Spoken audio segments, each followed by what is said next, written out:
Hello everyone. In this video, I'll guide you through an all-inclusive review of Google Stitch AI, an experimental web-based design workspace from Google Labs that transforms simple text prompts, hand-drawn wireframe sketches, and screenshots into fully interactive user interfaces and front-end code.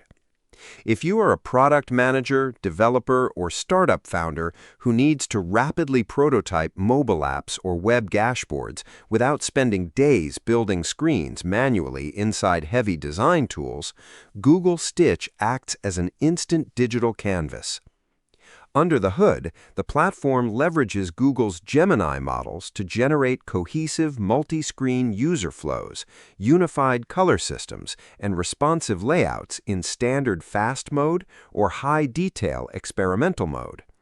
The undisputed superpower of the platform is its seamless workflow bridge.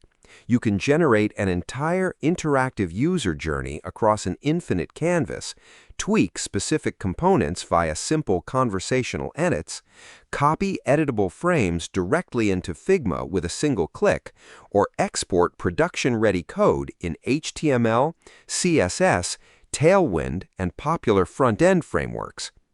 However, the platform comes with a few realistic limitations. While it is currently free to use via Google Labs with monthly credit allocations, the visual outputs can occasionally feel slightly generic or like colored wireframes, requiring human design refinement before shipping. Additionally, precise pixel-level control remains limited, and image-based prompts do not yet support direct Figma export. Ultimately, if you want to bypass initial design gridlock, turn napkin sketches into clean app wireframes, and generate ready-to-use front-end code instantly, Google Stitch AI is an incredible time-saving tool well worth testing out. Subscribe the channel for more videos.